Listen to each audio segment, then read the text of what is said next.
Welcome, friend. I'm James, your host, and today, we're diving into another captivating episode. Grab a drink, get comfortable, and get ready for a powerful story that's sure to resonate. If something hits home, share your thoughts in the comments. Let's dive in. Caught red-handed in LA, the dumbest cheating attempt ever. Hey Reddit, buckle up, because I've got a cheating story that only Los Angeles could provide. This tale's got everything: clueless football stars, awkward rivalry, and the kind of blind trust you'd expect in a bad buddy comedy. It all went down a few years ago when I was teaching a class at one of LA's big-name universities, a Division I football school that practically worships its athletes.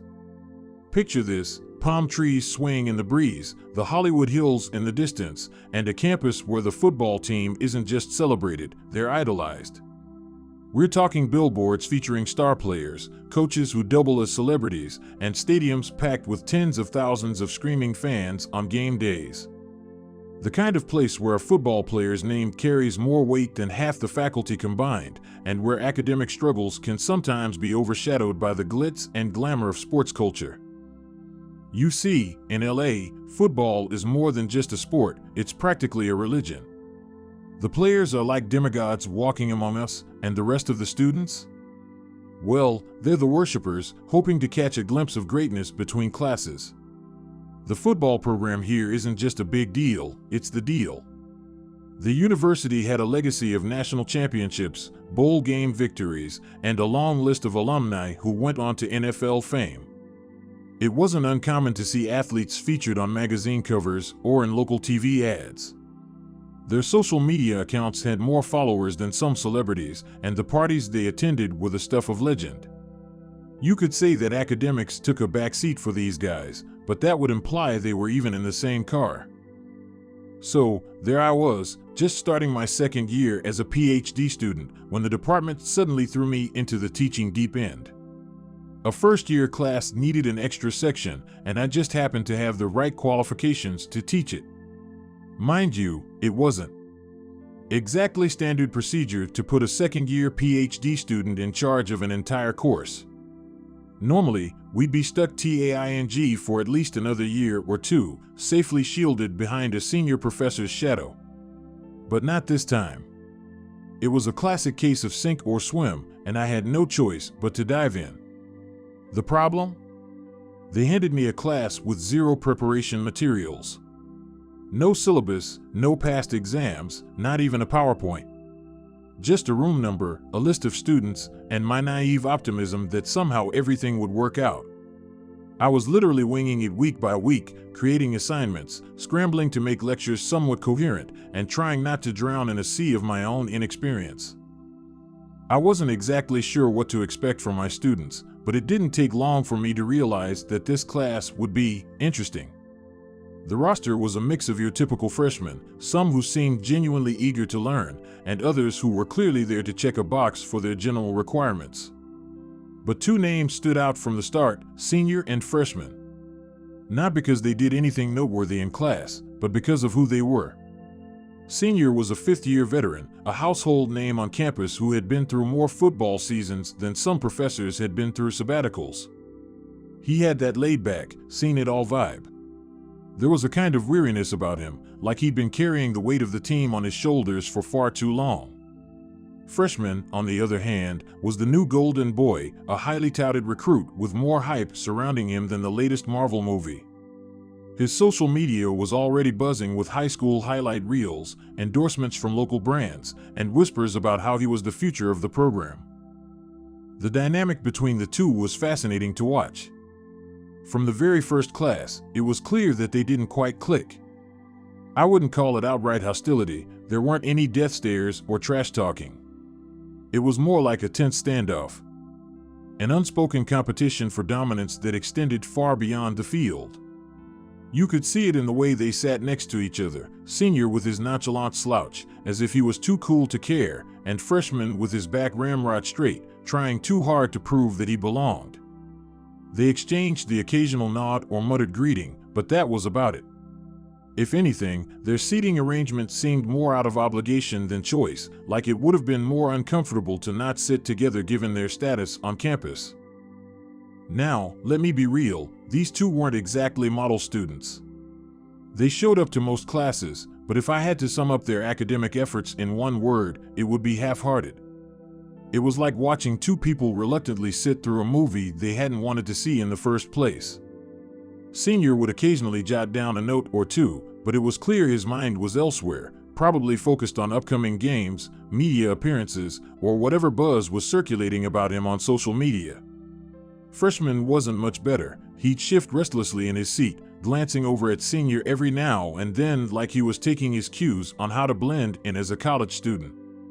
Sometimes, I'd catch them on their phones, screens tilted just out of sight, probably checking game stats or scrolling through sports news to see if their names were trending.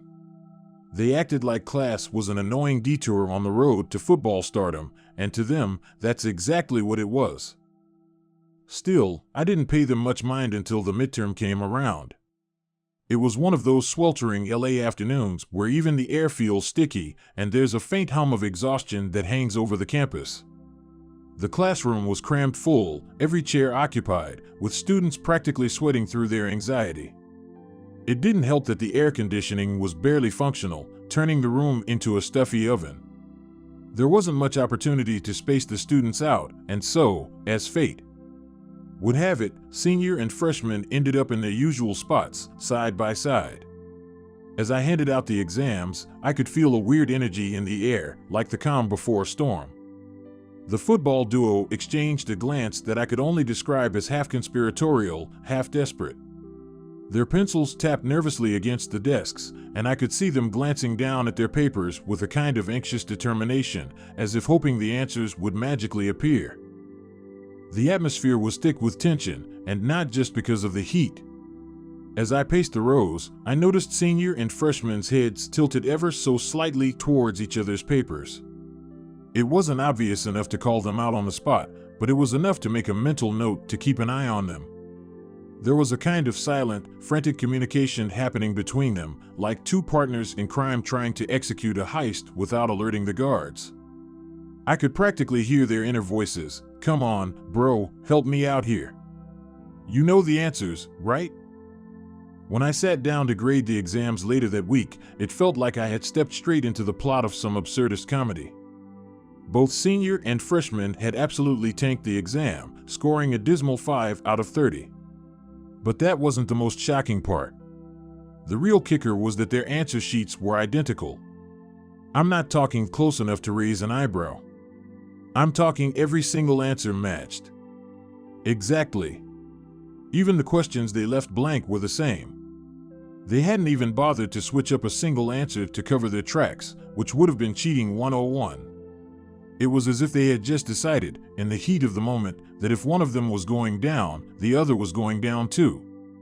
It was either the height of solidarity or the depths of laziness, maybe both. I couldn't help but shake my head and laugh at the sheer audacity of it all.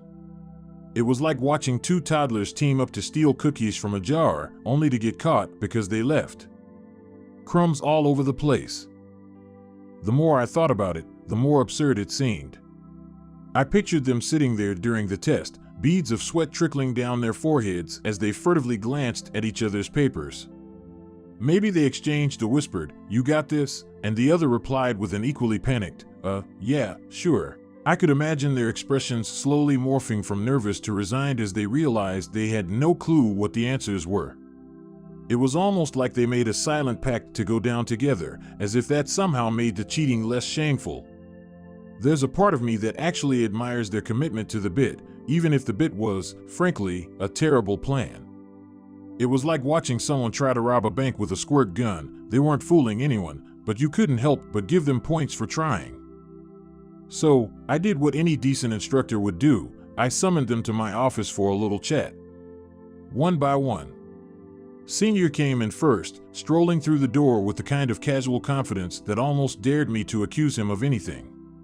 He sat down like he was getting ready for a casual conversation about last week's game, not a serious talk about academic dishonesty.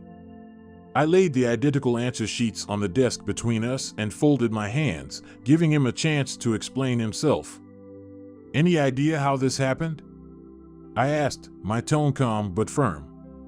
Senior barely glanced at the papers before delivering his response.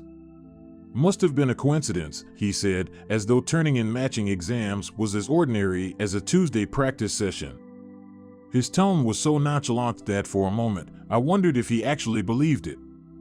There wasn't even a flicker of doubt in his eyes, just a steady, almost bored expression, like this whole situation was beneath him. If I didn't know any better, I'd say he was giving an Oscar-worthy performance in the category of totally unconcerned.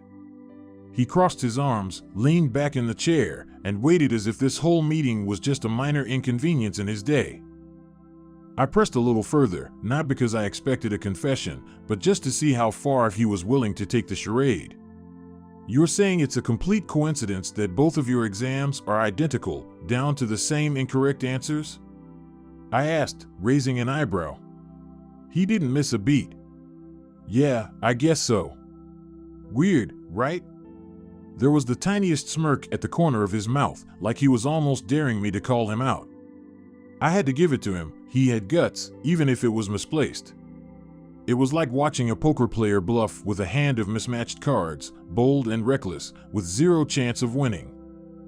Next up was freshman. He shuffled into my office looking far less composed than senior had. He hesitated for a moment at the door, like he was debating whether to run for it. Before finally sinking into the chair across from me, I laid the evidence out on the table again, the two identical answer sheets, side by side. Do you know why I asked you here? I began, my tone neutral. Freshman's eyes darted to the papers, then back to me, and for a split second, he looked like a deer caught in the headlights. But then he seemed to remember whatever plan he and senior had agreed on. Yeah, it's just a coincidence, he mumbled, echoing the exact words senior had used. Unlike senior, however, freshman didn't have the same steely composure. There was a slight tremor in his voice, and his eyes kept flicking back to the door as if considering a quick escape. It was as if he was reciting lines from a script he didn't believe in, and every second that ticked by made his delivery falter just a little more. I almost felt sorry for him, sitting there, desperately clinging to this flimsy story. But I knew that giving them both zeros on the exam was the only fair thing to do. I needed to set an example, not just for them, but for the entire class. I'm going to have to give you both a zero, I said, and the words seemed to hang in the air. For a second, I thought freshman might protest, but instead, he just nodded, shoulders slumping in resignation. It was like the weight of the situation finally hit him, and there was no point in fighting it. I dismissed him, and as he left, I caught a glimpse of him exchanging a look with senior, who had been waiting outside the office. There was no spoken word, just a quick exchange that seemed to say, well, we tried. The fallout was swift. Word spread through the class like wildfire. You know how news travels on campus, one person whispers to another, and before you know it, the whole student body knows the details of a scandal that should have been kept under wraps. For the next week, it seemed like everyone had an opinion on what had happened. The football players' reputations took a hit, at least within academic circles. It was like a bruise on their carefully polished images, even if it was temporary. Whispers of "did you hear what happened" followed them to classes, the cafeteria, even the gym. I'd overhear students in the hallway saying things like, "Can you believe they tried to cheat and didn't even bother to change a single answer?" It was a mixture of amusement and disbelief. But here's where things took an unexpected turn. The story didn't die down as quickly as you'd think, considering this was LA, where drama is as common as traffic jams. One day, I walked into the lecture hall and saw a group of students sitting together, their desks arranged like a football huddle. They had a piece of paper in the center of their makeshift circle and were whispering animatedly. It didn't take long to figure out that they were reenacting the cheating scandal. One student played senior, mimicking his laid-back attitude and pretending to scribble nonsense answers on a fake exam. Another was freshman, acting all twitchy and paranoid, constantly glancing over at senior's paper. They even had someone playing me, pacing around and glaring disapprovingly at the scene. It was all in good fun, but it was clear the story had taken on a life of its own, morphing into a kind of urban legend. What really threw me for a loop was when I noticed other professors subtly referring to the incident in their own classes. I'd hear them say things like, "Remember, if you're going to cheat, at least be smarter than those 2 football players." It was like the whole faculty had adopted the scandal as a cautionary tale. The coincidence became shorthand for any kind of laughably obvious cheating attempt, and I couldn't help but feel a weird sense of pride in being at the center of a campus-wide joke, even if it was at the expense of a couple of clueless students. And here's the kicker: both of these guys went on to play in the NFL. Yeah, you read that right. They're out there now, catching passes and making tackles, their faces plastered on sports channels and billboards, as if none of this ever happened. Every now and then, I'll see one of their names pop up in the sports section, or hear an announcer raving about some amazing play they made, and I'll just shake my head and laugh. It's hard to reconcile the millionaire athletes with the 2 bumbling students who had tried to cheat their way through my class without even bothering to switch up a couple of answers. It's like LA itself, full of second chances, reinventions, and plot twists that make no sense but somehow seem perfectly fitting. Looking back, I can't help but wonder if that little scandal did them some good in the end. Maybe it humbled them, made them realize that just coasting by on talent alone wasn't going to cut it forever. Or maybe it was just a funny blip on the radar of their lives, a weird college memory they'll laugh about at some reunion down the line. I guess I'll never know for sure, but one thing's for certain: you don't forget a story like that. I have to admit, though, there's a small part of me that admires their solidarity.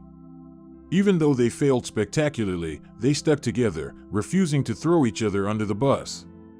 Maybe that's what it takes to succeed on the field: loyalty to your teammates, no matter how ridiculous the situation. At the end of the day, I suppose that's what the spirit of the game is all about. But in the classroom?